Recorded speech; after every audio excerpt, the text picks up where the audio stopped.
Hi everybody! Welcome back to my channel, and I know I haven't posted a video in a while, but I've kind of been preoccupied with some stuff going on in the life. Because life tends to do that, it tends to preoccupy you. I don't know what I'm saying anymore. Today I am going to be doing a review which I am really excited to do. Well, it's kind of a review slash discussion-y video type thingamabobber. So the book that I'm going to be talking about today is one that I was quite late to the party on getting to read, and that is Daughter of Smoke and Bone. But like I like to say, better late than never. I really don't actually say that, but right now seems like a good time to start using that phrase. So anyways, Daughter of Smoke and Bone by Laini Taylor. And this book I was just really excited to read. When I picked it up, I actually didn't realize the hype that was around it already. I got it from Chapters for, I think it was $4.99 or something like that on the bargain table. So I was like, ooh, this looks interesting, because it was like pretty cover, and I read the synopsis and I was like, ooh, sounds like a book I might like, and it was like $5, so I was like, why not? And then a little while later I realized that people were raving about it, and I was like, ooh, what's that book? And then I looked on my shelf and I'm like, I own that. How did that happen? I finally got to reading this, and yay! And I have a lot of thoughts about this book, so let's get right on into it. Before I started reading this book, I wasn't really sure at all what to expect. Never reading high fantasy before, I wasn't really sure really what it was, what constitutes a high fantasy novel. I wasn't really sure about any of that, and just from looking from the cover I was like, well, Masquerade? Which is kind of like the most obvious thing that someone could take from the cover. Most obvious and uninsightful thing. Megan, what were you thinking? So I was like, Masquerade, princesses, mythical creatures, obviously fantasy. But yeah, that was about the extent of my pre-reading thoughts about this book. Not much to talk about there, unfortunately. While I was reading, I was really impressed with the richness and the Laini Taylor's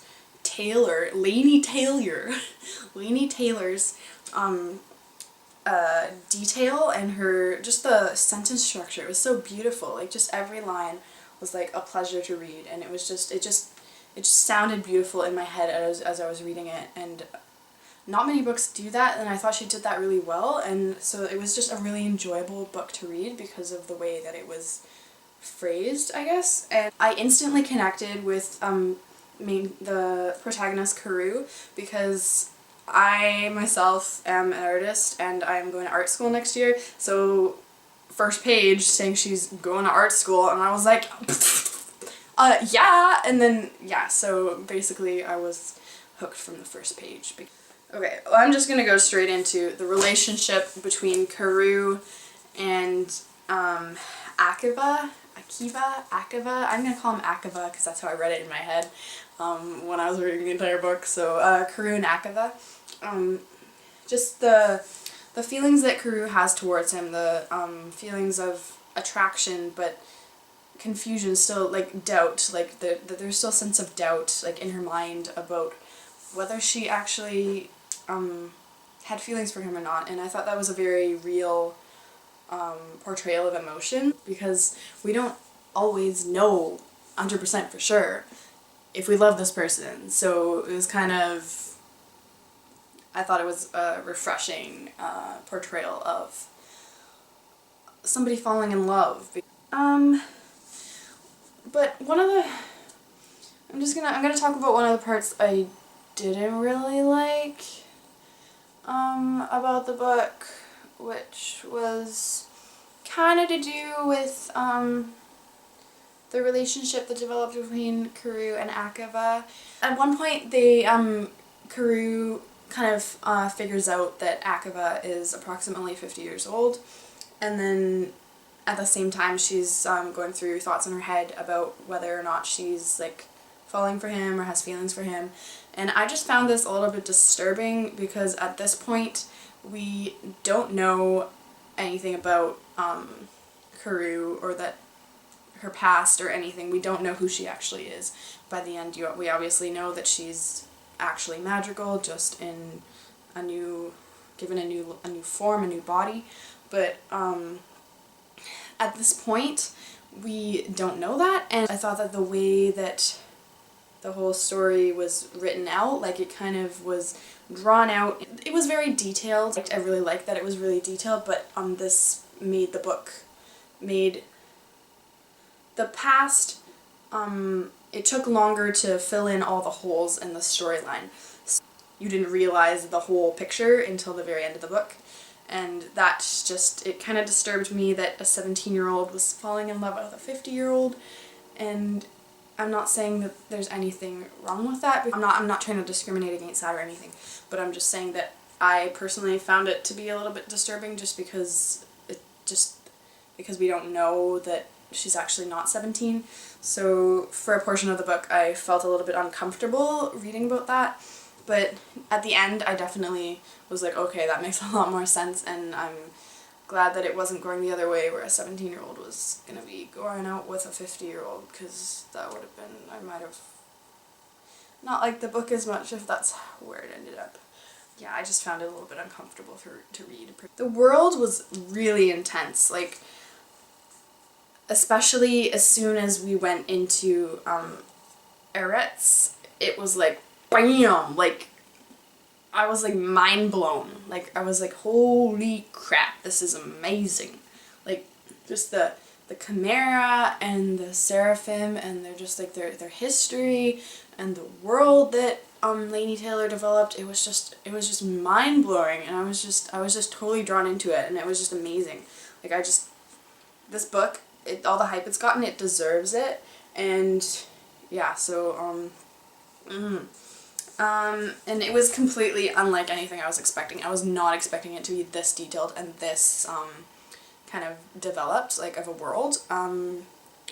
So I was really pleasantly surprised by that, and pleasantly surprised by the intensity of world development and intensity of emotions, intensity of relationships, intensity of character development. It's just the intensity of this book is it's just gonna blow your mind. It just blowed my mind. My mind was officially blown by this book, and that is a good thing. I also really liked Madrigal as a character, and I know that she's like one of the main characters, so we're supposed to like her. And so that's not really something that it's expected that I would probably like her, but I just wanted to note that I especially liked her because of her she's standing up against her own people. It's not something that she would know, like, that is obviously wrong, because the situation that they're in, like, like, yeah, there's a war, but it's not, if you're brought up in that world, I don't know if you would immediately think to it as wrong. And I loved how she had, like, something inside of her that just drew her to the outside world, and just, like, drew her to the idea of exploring other possibilities, and I just really liked that. I really liked her as a character, and her wit and her quick, I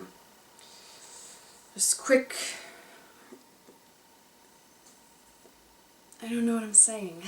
I liked her because she was a strong, confident, and awesomely badass character. There we go. That'll do. Going back to at the beginning, I said that I was instantly connected to Karu because of the art aspect of the book, and really, like, during this whole book I was just like, oh my gosh, I really want to draw this, I really want to draw this, I really want to draw this character, I really want to draw the Chimera. So yeah, so just like the imagery and the detailed descriptions of characters and the world, and it just really painted a really great and complete picture in my head of what this story is. Laini Taylor used foreshadowing very well in this book. For example, at the beginning, I know there was a time right after, or I think it was when Karou was dating the other guy that she was dating before, that, what's his name? Yeah, Kaz, that guy. Yeah, so, Brimstone said to her at one point, wait for love, something about inessential penises or something. I remember there was a line like that, and I found that amusing, and then at the time you're just like, oh, it's just probably just like an amusing, like, wait for love, yeah, like, it's a common thing that you hear. But then at the end of the book I was like, whoa, that was actually really deep, because like Brimstone knew that Karou was actually magical, and that Madrigal was in love with Akiva, and he was like, no, you can't date this guy because you actually already have somebody that you like are completely and utterly in love with. So I thought that was a really nice touch, just adding that in the beginning, and I was like, when I read the book, that was like one of the first things that I thought of. I was like, oh my gosh, that was like at the beginning of the book, and I just love foreshadowing because it's like everything connects and it's just connectingly awesome. I say awesome a lot, and I need a new word. Connectingly connectable. I also thought the concept of revenants and like Brimstone's whole like what Brimstone does, bringing people like back from the dead. I thought that it was really unexpected. I was definitely not expecting that to be what he did. To be honest, for a large portion of the book, I was under the impression that Karou was Akiva and Madrigal's daughter because of certain things. Like when Akiva first met Karou and he kept having thoughts of Madrigal, he was like, oh, her eye, looking into her eyes, and he would think of Madrigal, and then just going into the storyline when we learn that Akiva and Madrigal fell in love and that she saved him from during the battle, and they eventually like stayed together in the cave every night. It was a very romantic story, and it just like there was many bits of evidence that I thought were suggesting that maybe Karou was their child. And then as soon as the wishbone thing, the wishbone necklace thing, and he was like, I know who you are, and then I was like, oh my gosh, it's his daughter, and then I was like, at the same time, I was like, that's a little bit creepy because she was falling in love with him, and then I was like, how is this going to work out? And I was getting really worried, and I was actually very concerned about the how this book was going to turn out. Then the Revenant concept was introduced, and I was like, bam! Things just got real. And everything just started to make sense again, and I just thought it was a really interesting concept, like putting pieces together. It kind of feels like Frankenstein-ish, and I've never actually personally read about the Chimera. I know that they're already a mythical creature that has already been created. They're not something Laini Taylor made up, but I had never been exposed to them before, so I found it really interesting, and it really worked for the storyline, and I was like, wow, that's just wow. I was kind of like at a loss for words when I read it. I was just like, gotta read more! This is literally what my face looked like when I was reading. I was like... Another thing that I loved is that the whole book is actually written in... It's written in English, but the characters are all speaking in different languages. Like, they're speaking in, like, Czech at the beginning, and then they're speaking in, like, the Seraphim language, and they're speaking in the Chimera language, and it's just, I found that really interesting to know that I'm reading stuff that they're saying, but it's actually in a different language, and it's actually meant to be in a different language, and I thought that was really cool. I loved that their names meant other things in the specific languages, like Karou means hope, which was really great, like near the end of the book, especially when, because Madrigal had such hope that she would be able to be with Akiva and that they would both survive, and that she had hope for a better world where there was no war, and that the Seraphim and the Chimera could live together like in peace. And so I thought that was really a beautiful touch. And a couple of the things that I noticed, Akiva is shown to have a tragic flaw, using his anger of Madrigal's death to destroy the chimeras instead of living on in the ever-growing hope that she left for him, that the world could change. And I was just kind of left thinking, like, did Madrigal actually change Akiva, or is he still just going back to his, like, seraphim roots?